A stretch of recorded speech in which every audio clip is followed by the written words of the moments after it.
जी अस्सलाम वालेकुम। आप देख रहे हैं हमारा यूट्यूब चैनल और मैं हूं असद। आज तहरीक पाकिस्तान ने जुम्मे के रोज़ पूरे मुल्क में पुरअमन एहतजाज की कॉल दी हुई थी, जिस हवाले से हुकूमत पाकिस्तान ने सिक्योरिटी के मामलों को मद्देनज़र रखते हुए पूरे मुल्क में दफ़ा 144 नाफिज कर दिया था।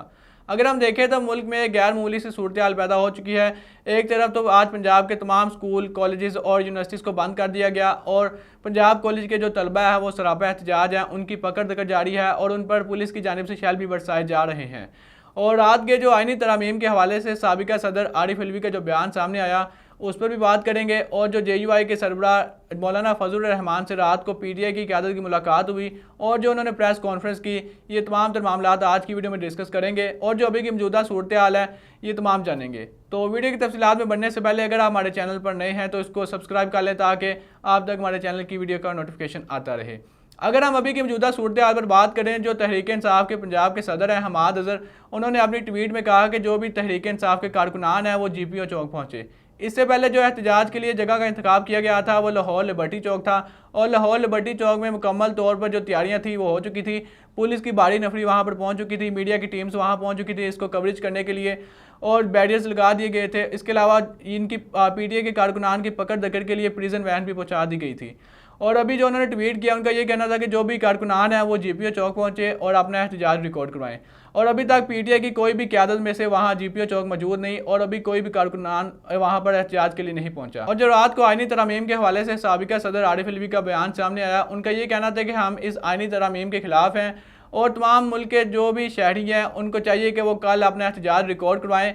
वो एहतजाज सिर्फ आइनी तरामीम के हवाले से ना करवाएं, वो इस मुल्क में जो भी दहशतगर्दी के मामलात हैं, इसके अलावा जो महंगाई के मामलात हैं और जो भी ये वाक़यात पेश आ रहे हैं वो इनके खिलाफ निकलें और हुकूमत को बावर करवाएं कि वो एक समझदार कौम है और वो आपकी हुकूमत से तंग आ चुके हैं।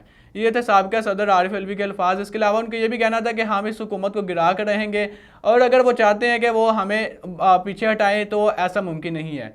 और जो रात को जो PTI की क़यादत से उनकी मुलाकात हुई मौलाना फजल रहमान ने, उन्होंने PTI की हमायत पर बात की। उनका ये कहना था कि किसी भी मुल्क में ऐसा नहीं हो सकता कि आप एक बड़ी अपोजिशन जमात को साइड पर हटाकर कोई भी आइनी तरामीम करें। यह इस मुल्क के कानून के भी खिलाफ होगा और इस आइनी तरामीम के भी खिलाफ होगा। हमें चाहिए कि तमाम जो भी मामलात हैं उनको एक बाहमी रजामंदी से उसको आगे लेकर चलें और एक बेहतरीन तरीके से उस मुल्क का निज़ाम चलाएँ। और उनका ये भी कहना था कि एक तरफ तो ये हमसे मुज़ाकरात कर रहे हैं, हमसे चाहते हैं कि हम मुफाहमत से ये तमाम जो आइनी तरामीम है उसको हल करें और दूसरी तरफ वो हमारे सेनेटर को और कौमी जो अरकान कौमी असम्बली है उनको भी अगवा कर रहे हैं। इसके अलावा उनको हरासा भी किया जा रहा है और जो रात को शाह महमूद कुरैशी की जो बहू है उनको भी अगवा किया जा चुका था।